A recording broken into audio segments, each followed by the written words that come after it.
이 시간은 우리 하나님께서 우리에게 주시는 말씀을 함께 읽도록 하겠습니다. 하나님께서 우리에게 주시는 말씀은 사무엘하 6장 6절부터 11절까지의 말씀입니다. 우리 같은 목소리로 한번 읽도록 하겠습니다. 함께 읽습니다. 시작. 그들이 나곤의 타작마당에 이르렀을 때에 소들이 뛰어서 궤가 떨어지려고 하였으므로 웃사가 손을 내밀어 하나님의 궤를 꼭 붙들었는데 주 하나님이 웃사에게 진노하셔서 거기에서 그를 치시니 그가 거기 하나님의 궤 곁에서 죽었다. 주님께서 그렇게 급격히 웃사를 벌하셨으므로 다윗이 화를 내었다. 그래서 그곳 이름을 오늘날까지 베레스 웃사라고 한다. 그날 다윗은 이 일 때문에 주님이 무서워서 이래서야 내가 어떻게 주님의 궤를 내가 있는 곳으로 옮길 수 있겠는가 하였다.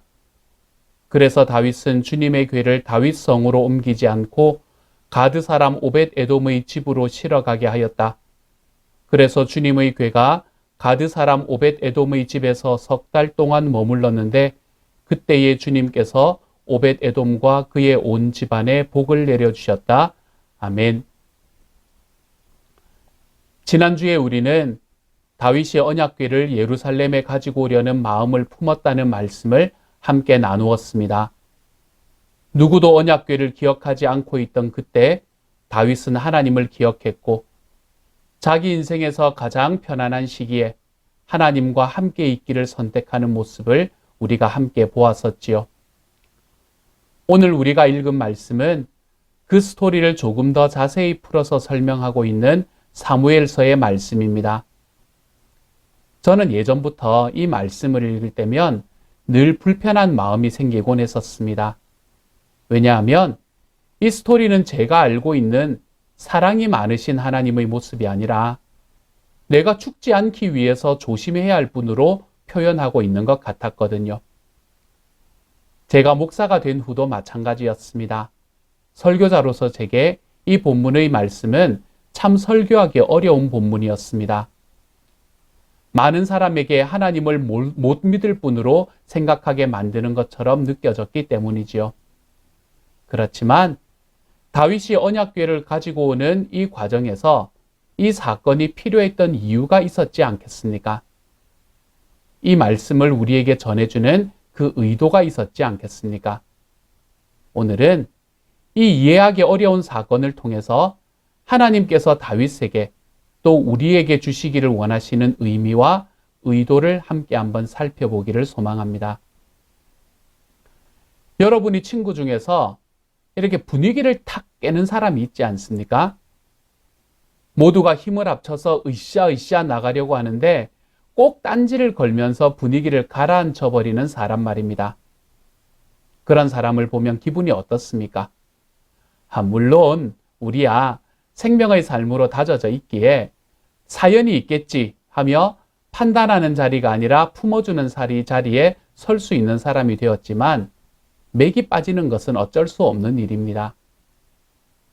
다윗은 지금 오래도록 이스라엘 백성의 기억 속에서 잊혀진 언약궤를 가지고 오기 위해서 전국에서 3만 명을 가려 뽑았고 드디어 기럇 여아림에서 예루살렘으로 언약궤가 돌아오는 큰 행렬을 이루어서 말할 수 없는 기쁨에 사로잡혀 백성들과 함께 행진하고 있는 상황입니다. 그런데 갑자기 사고가 터집니다.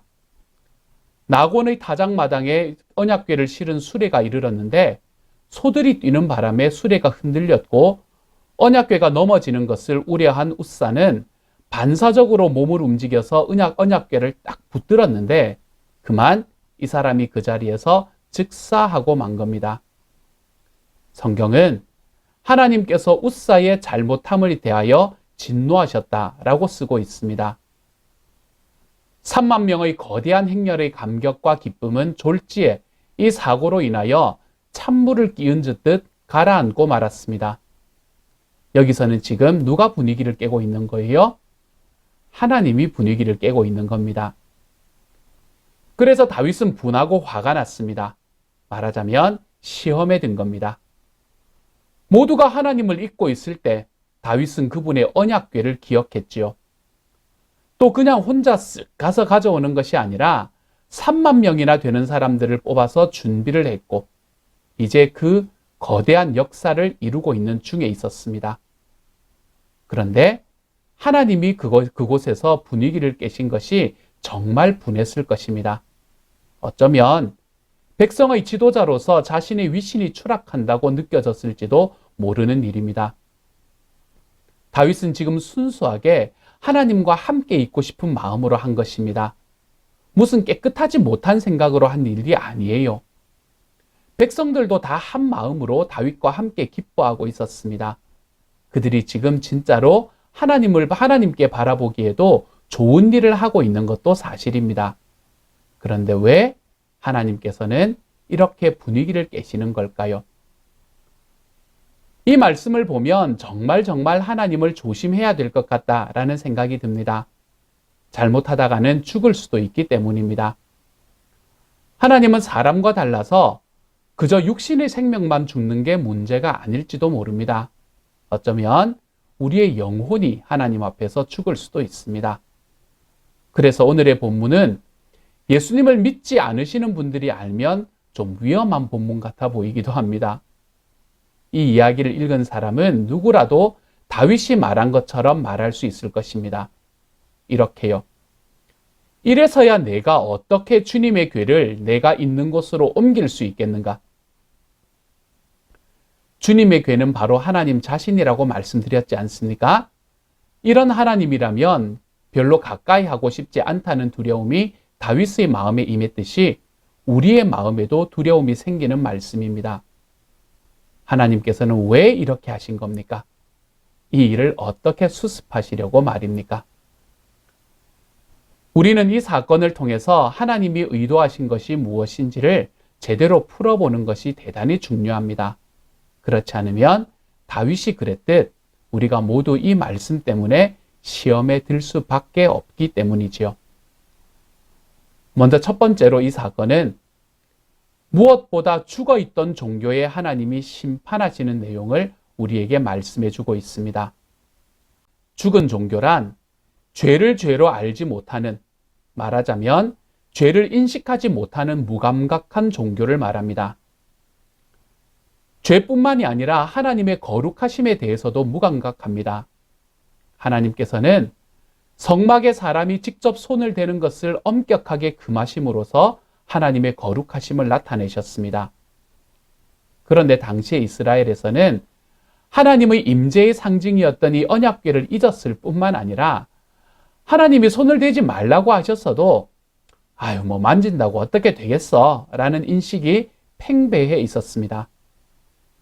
하나님께서는 만지면 죽는다라고 하셨지만 사람들은 만져도 괜찮다라고 여깁니다. 이렇게 말하면 누구 한 사람이 기억나지 않습니까? 인류의 첫 조상이었던 하와 말입니다. 하나님은 동산 안에 선악과를 만들고 그것을 먹으면 죽는다라고 이야기하셨는데 뱀의 유혹에 넘어간 사람은 먹어도 괜찮다라고 여기기 시작했습니다. 죄는 언제나 이런 식입니다. 성경은 오늘도 말씀합니다. 예수님을 믿고 그분을 영접하는 사람은 영생을 얻고 심판에 이르지 않는다. 그러나 예수님을 믿지 아니하면 죽음 후에 심판을 받아 지옥의 영벌을 받게 된다라고요. 하지만 사람들은 이런 주님의 말씀을 대수롭지 않게 여깁니다. 육신에 속한 생각은 죽음입니다. 그런데 성령에 속한 생각은 생명과 평화입니다. 라고 성경은 말합니다. 그러나 사람들은 이런 말씀도 대수롭지 않게 여깁니다. 무슨 일이 있겠어? 라고 생각하면서 말이지요. 여기서 제가 사람들이라고 표현하는 분들은 예수님을 알지 못하시는 VIP 분들만을 이야기하는 것이 아닙니다. 교회를 다니는 교인들도 함께 가리킵니다. 하나님은 매일 큐티의 말씀을 통해서 우리에게 이야기하십니다. 또한 매주일의 설교를 통해서 우리에게 말씀하시지요. 그런데 우리는 그것을 내 삶을 이끌어가는 나침반으로 삼지 않습니다. 좋은 말씀이구나 라고 받아들일 수도 있습니다. 어떨 때는 마음이 촉촉하고 따뜻해지는 것을 경험하기도 합니다. 그렇지만 주님의 말씀을 실제로 이루어지는 실체로 인식하지 못하는 종교적인 행위, 이러한 행위를 하는 그런 종교, 그것이 바로 죽은 종교입니다. 죽은 종교는 언제나 위험합니다, 여러분. 왜냐하면 하나님께서 그것을 향하여 분노하시기 때문입니다. 마음이 없는 형식, 위선, 거짓, 이런 것들이 죽은 종교의 특징입니다. 이러한 것들을 하나님께서는 싫어하십니다. 예수님이 바리새인들을 향해서 판단하셨던 가장 큰 이유가 바로 이 위선과 거짓 때문이었습니다. 그래서 죽은 종교를 가지고 살아가는 것은 위험합니다. 사실상 죽은 종교의 예배와 섬김에 결여된 것이 무엇인지 아십니까, 여러분? 그것은 바로 경외함, 즉 하나님께 대한 두려움의 감정입니다. 여기서 말하는 두려움이란 부모님을 바라보는 자녀들이 그분들을 공경과 존경의 마음을 가지는 것, 그것과 똑같은 의미입니다. 물론 이러한 하나님에 대한 경외감이 없이 좋은 뜻으로 종교 생활을 할 수도 있고 그 안에서 열심을 낼 수도 있으며 때로는 즐거울 수도 있습니다. 그렇지만 우리의 예배와 섬김에서 하나님에 대한 존중과 경외가 없다면, 혹은 그분의 말씀이 진짜임을 알기에 그 말씀이 우리를 이끌어가는 것에 대한 확신으로 삶을 결단하지 않는다면 어쩌면 우리는 종교 생활을 하고 있는지도 모릅니다. 예배와 섬김, 이 모든 부분에서 말입니다. 이것이 지금 하나님께서 우사의 사건을 통해서 다루고 있는 말씀이지요.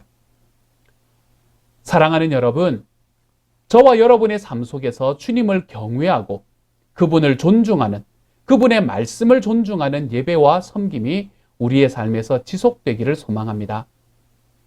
무슨 일이 있겠어가 아니라 성령님이 죄라고 말씀해 주시는 부분에 대해서는 좀 민감하게 회개하고 우리 삶의 방향은 주님의 말씀에 맞추는 삶을 살아가시기를 소망합니다.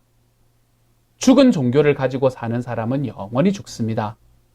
오늘 예배를 통해서 주님께서 우리에게 주시는 하나의 말씀을 붙들고 결단해보고 이번 한 주 그 말씀대로 살아보십시다. 그래서 우리가 드리는 모든 예배가, 우리의 섬김이, 우리의 또한 삶이 펄떡펄떡 살아 움직이는 주님의 은혜를 경험하는 이 살아있는 믿음으로 걸어가 보는 주님의 사람이 되어가시는 저와 여러분이 되어가시기를 소망합니다. 두 번째로 오늘 우리가 읽은 이 우사의 사건은 우리가 하나님을 섬길 때 어떻게 섬겨야 하는가라는 것을 좀 구체적으로 가르쳐 줍니다. 하나님을 섬기는 백성은 하나님이 정하신 방법을 따라서 하나님을 섬겨야 합니다. 하나님께서 성막과 기구들을 지을 때 이미 모세에게 그 구체적인 내용들을 말씀하셨습니다. 그 말씀에 의하면 언약궤는 수레에 실을 수가 없습니다. 그것은 오히려 덮개로 잘 덮어서 보이지 않게 하고 채로 껴서 레위 지파 중 고핫 자손이 메고 가야 하는 것이었습니다. 이렇게 하지 않으면 너희가 죽을 것이다 라고 이야기하셨지요. 그런데 오늘 다윗이 하나님의 궤를 옮길 때 그는 그 궤를 수레에 싣고 갑니다. 동기는 순수했지만 방법이 잘못되었습니다. 레위기를 읽다 보면 우리는 나답과 아비후라는 사람을 만납니다. 이들은 첫 대제사장이었던 아론의 네 아들 중 첫 번째와 두 번째 아들이었습니다. 하나님께서 모세를 통해서 제사법을 자세하게 지시하셨음에도 불구하고 나답과 아비후는 그들이 드리는 첫 번째 제사에서 하나님이 명령하시지 않은 다른 불을 가지고 들어가 분향함으로 즉사합니다. 왜요? 이들이 하나님의 명령을 가볍게 여겼기 때문이고 이들이 하나님을 존중하지 않았기 때문입니다. 이들과 다윗은 좀 다르지요 라고 여러분이 반문하실지도 모르겠습니다. 왜냐하면 다윗의 동기는 나답과 아비후와는 다르게 대단히 순수한 것처럼 보이기 때문입니다. 자기가 하나님과 함께 거하고 싶다는 순수한 마음으로 하는 행위처럼 우리에게는 읽히기 때문이지요. 그런데 여기에서 우리가 한 가지 기억할 것이 있습니다. 우리는 종종 동기만 순수하면 된다라고 생각하는 경우가 있습니다. 그래서 뭔가 일이 틀어졌을 때 내 의도는 그게 아니었어 라고 말하는 사람들이 있지요. 하지만 그렇지가 않습니다. 세상의 법에서도 아무리 동기가 선하다고 한들 실정법을 어겼으면 그 죄의 대가를 치러야 하는 것이 당연합니다. 물론 때로는 그 선한 의도에 비해서 방법을 어긴 정도가 좀 미미하다면 정상 참작이 될 수도 있겠지만 말입니다.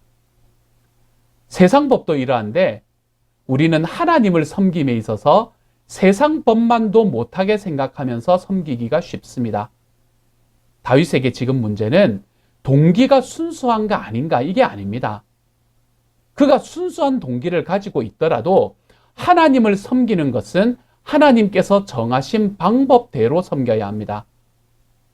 그런데 하나님의 방법대로 섬기기 위해서는 그 방법이 뭔지를 좀 알아야 됩니다. 그것을 알지 못할 때 문제가 생기게 되는 거지요. 이단에 빠지는 분들을 보면 그 마음이 순수한 분들이 많습니다. 순수한 신앙을 가지고 있지만 그 신앙을 살아내는 방법을 모르고 있다가 어느 순간에 잘못된 길로 걷게 되는 것이지요. 그러므로 순수한 동기는 하나님의 방법으로 행할 때 비로소 안전하게 이룰 수 있게 되는 겁니다. 그러니 사랑하는 여러분, 삶 공부를 하는데 좀 더 마음을 두십시다. 이제 봄학기의 삶 공부는 2주 남았습니다. 생명의 삶, 새로운 삶, 그리고 확신의 삶을 듣고 계시는 또한 들으신 모든 분들을 우리 주님의 이름으로 축복합니다. 우리는 또한 8월 말이나 9월 초가 되면 가을 학기의 삶 공부를 시작하게 될 것입니다. 그때 할까 말까가 아니라 당연히 하는 거지 라는 마음으로 우리의 순수한 동기를 온전히 이루는 하나님의 방법들이 무엇인지를 좀 배우는 자리에 늘 머물러 계시는 여러분이 되어 가시기를 소망합니다. 그래서 우리의 순수한 동기가 하나님의 방법으로 이루어지기에 저와 여러분의 삶이 더욱더 큰 은혜의 자리로 들어가는 그러한 저와 여러분이 되어 가시기를 우리 주님의 이름으로 축복합니다. 세 번째로 이 말씀은 우리에게 의논해서 할 일인가 아니면 말씀에 순종할 일인가 라는 질문으로 도전하고 있습니다. 다윗은 지금 하나님의 궤를 모시고 오는 일을 하고 있는 중에 있었습니다. 그러므로 이 일을 행함에 있어서 말씀을 보고 그 말씀대로 순종해야 됐었습니다. 하지만 비록 순수했지만 그는 마음만 앞섰고 들떠 있었지 사실은 하나님의 말씀에 주의하여 본 것 같지는 않습니다.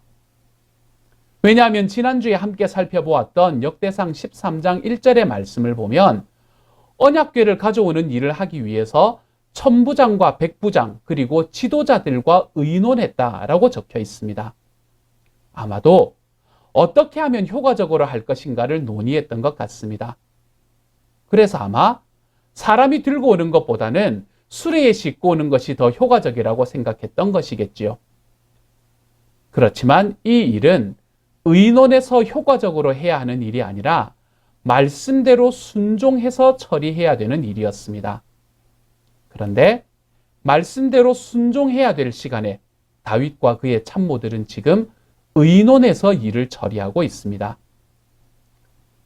때로 우리는 교회를 섬길 때 이것을 좀 잘 구별할 줄 알아야 됩니다. 저는 민주주의의 효율과 그 결과로 나타나는 열매가 탁월하다는 것을 믿는 사람입니다. 지금 세상의 어떤 정치 형태보다 민주주의가 우월하다는 것을 신뢰하고 있습니다. 그렇지만 교회는 인본적인 민주주의가 아니라 신본적인 민주주의여야 합니다. 함께 의논하고 논의하기에 앞서 하나님의 뜻이 무엇인가라는 것을 먼저 구할 줄 알아야 합니다. 그것이 우리가 회의하기 전에 기도하는 이유입니다. 다윗은 이미 하나님의 궤에 대해서는 다 잊어버린, 말씀에 대해서는 무지한 천부장, 백부장, 지도자들과 논의를 했을 것입니다. 그랬더니 그들은 과거의 블레셋 사람들이 언약궤를 벳세메스로 돌려보낼 때 새 수레에 실어서 보낸 것을 생각했고 그리고 그것을 말했을 것입니다. 그리고 그 방법이 모두에게 좋게 들렸겠지요. 그중 누군가가 하나님의 말씀에 레위 사람이 어깨에 메고 움직여야 한다라는 말씀을 이야기했는지도 모릅니다. 그렇지만 수레에 싣고 움직이는 것에 비해서 너무도 효율이 떨어져 보였을 것입니다. 그래서 그들이 선택한 방법대로 하다가 사달이 난 것이지요. 사랑하는 여러분, 하나님을 섬기는 것은 말씀에 대한 순종의 문제입니다. 효율과 효과가 좋으면 더 좋습니다. 그렇지만 주님을 섬기는 데는 효율과 효과보다는 언제나 하나님의 정하신 방법대로 하나님의 말씀대로 섬기고 있는가 아닌가가 더 중요합니다. 우리 교회에 내려지는 어떤 결정이든 함께 기도하며 하나님의 뜻을 구하는 방향으로 나아가는 저와 여러분이 되시기를 소망합니다.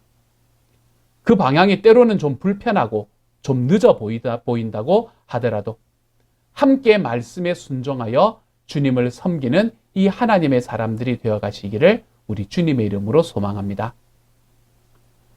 마지막으로 오늘 우리가 읽은 사건에서 하나 더 생각할 것은 근본적으로 내가 하나님을 섬기는 것인가 아니면 하나님께서 우리를 섬기는 것인가 라는 이 신앙의 본질에 대한 문제입니다. 우리는 일반적으로 내가 하나님을 섬기고 있다라고 생각하기 쉽습니다. 그러나 성경은 언제나 하나님께서 우리를 섬기신다라고 말씀하십니다. 창조 때부터 그랬습니다. 출애굽에서도 그랬고요. 십자가에서도 그랬습니다. 역사의 종말에도 그렇다는 것을 요한계시록은 우리에게 너무나 분명하게 이야기해 줍니다. 역사 안에서 행위의 주체는 언제나 대부분 하나님이셨습니다. 주님은 늘 내가 라고 말씀하십니다. 예수님도 마찬가지였어요. 그분도 자신이 이 땅에 오신 목적이 무엇인가 라는 것을 알려주시면서 나는 섬김을 받으러 온 것이 아니라 섬기러 왔다라고 말씀하십니다. 이것이 오늘 본문과 무슨 관련이 있단 말입니까? 지금 웃사는 자기가 하나님을 섬기고 있다. 내가 하나님을 받들어 드린다라고 생각하는 사람의 전형과도 같은 사람이었습니다. 하나님의 괴가 수레에서 떨어질 때 내가 그것을 바치고 있노라 라고 생각합니다. 그렇지만 내 힘으로 하나님을 하나님 되시게 한다는 생각을 하나님은 누구에게도 허용하지 않으십니다. 하나님은 영원 전부터 영원까지 하나님이십니다. 우리는 때로는 하나님을 또는 교회를 또는 목장을 내가 바치고 있다라고 생각을 하는 때가 있습니다. 그렇지만 성경은 그런 생각을 허용하지 않습니다.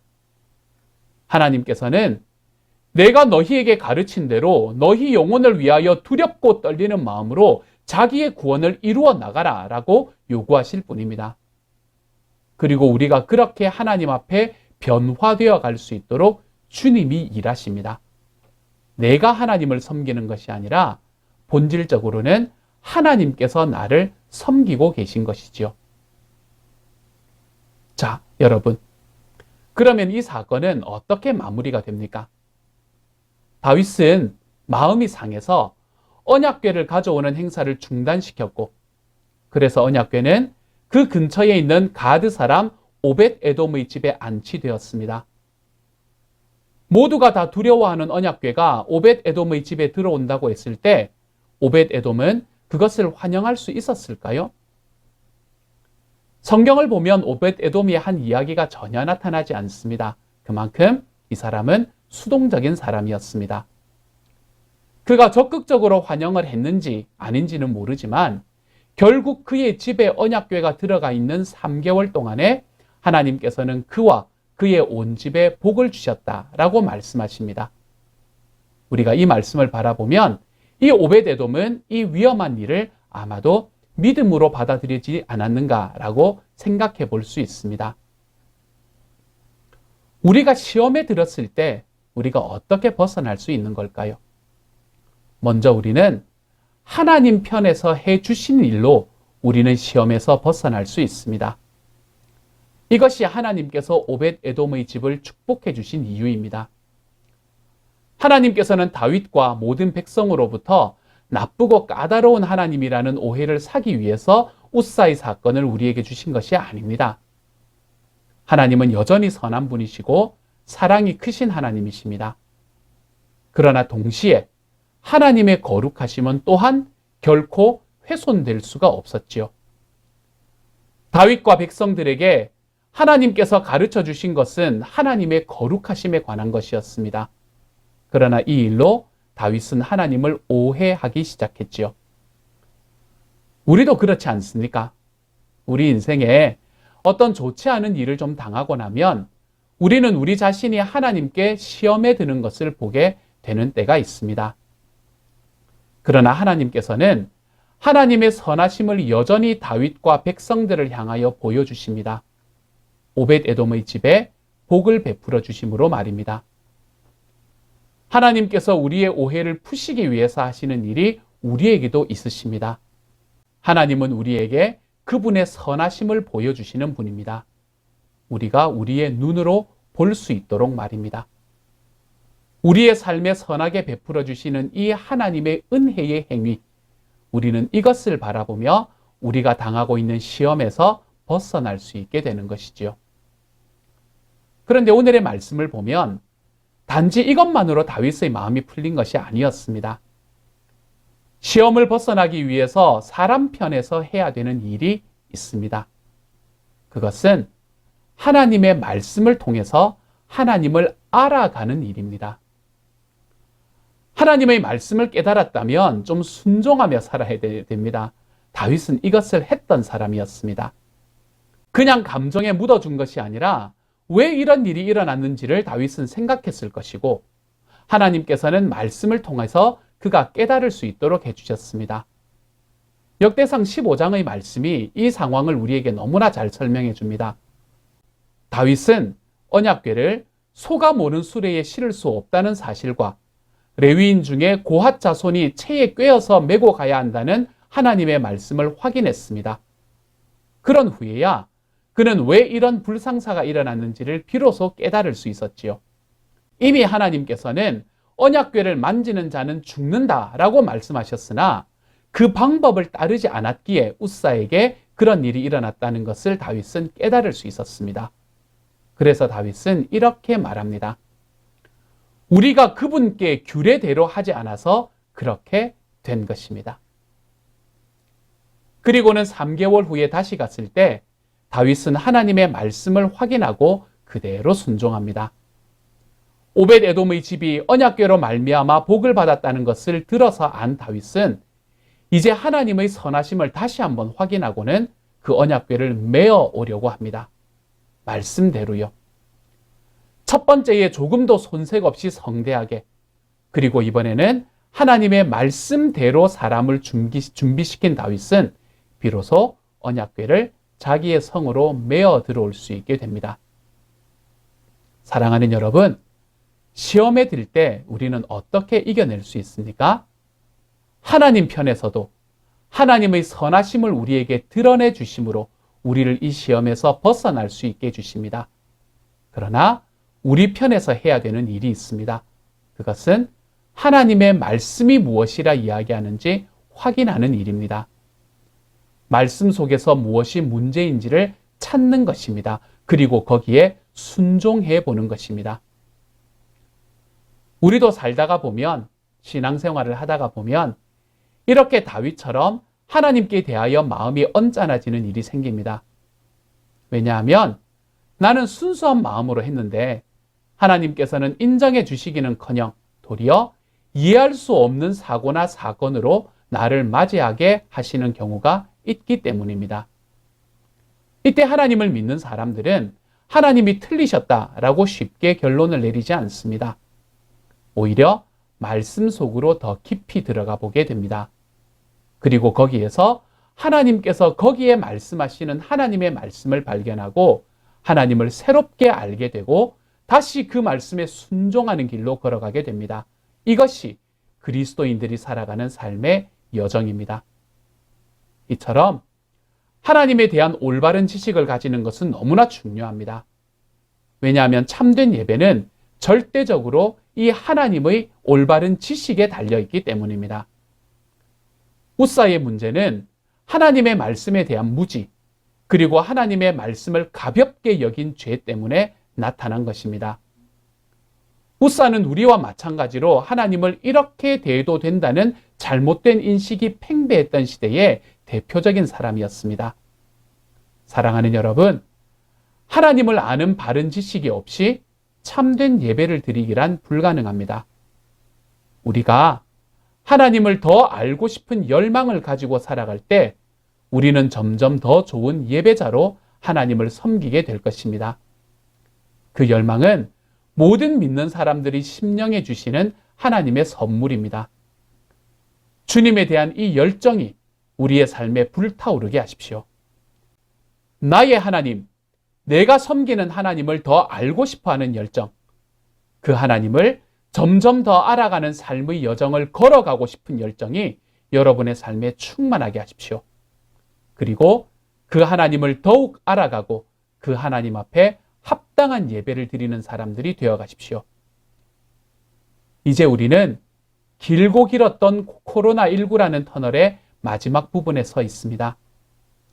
이 기간 동안 하나님을 향한 우리의 예배의 모습이 어떻게 변화되었는지를 한번 살펴볼 수 있었으면 좋겠습니다. 이제 일상으로 돌아갈 날이 머지않은 지금, 주님을 바로 알고 주님을 바르게 예배하는 삶이 저와 여러분의 삶에서 다시 한번 회복되어가는 이번 한 주가 되어 가시기를 우리 주님의 이름으로 축복합니다. 이 시간 우리 같이 한번 기도합니다. 사랑하는 주님, 그 마음속에 하나님에 대한 순수한 마음이 있었지만 하나님의 방법을 선택하지 않음으로 인해서 하나님을 기억은 했지만 하나님의 말씀을 찾고 말씀에 순종하려는 마음이 없어서 일어났던 비극을 오늘 함께 살펴보았습니다.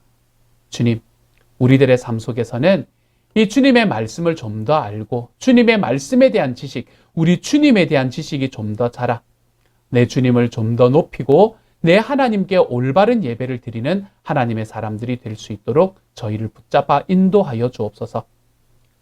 이 코로나19의 기간 동안에 혹시라도 해이해져 있고 혹시라도 무너져 있는 우리의 예배의 자리가 있으면 다시 한번 세울 수 있는 시간이 될 수 있게 하여 주옵소서.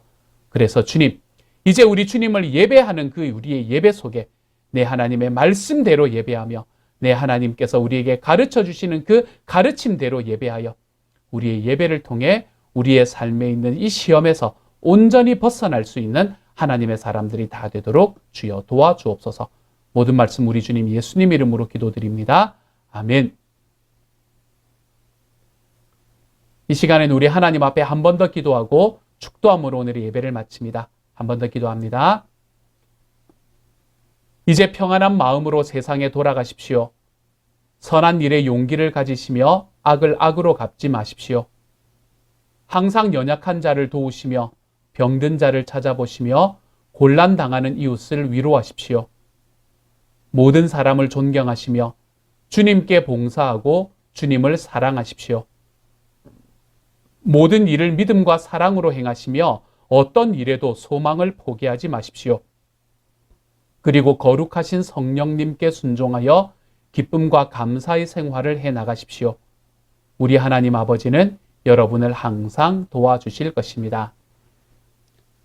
지금은 우리를 죄에서 구원해 주신 우리 주 예수 그리스도의 은혜와 하나님의 사랑과 성령님의 교통하시는 은혜가 말씀 앞에서 늘 결단하며 순수한 마음에 합당한 하나님의 방법을 깨닫고 내가 주님을 세우는 것이 아니라 주님이 나를 세우시는 것을 믿고 겸손함으로 말씀에 순종함으로 살아가기를 소망하고 다짐하고 일어서는 모든 시온영락 식구들 한 사람 한 사람에게 지금부터 영원토록 함께 계시기를 간절히 축원하옵나이다.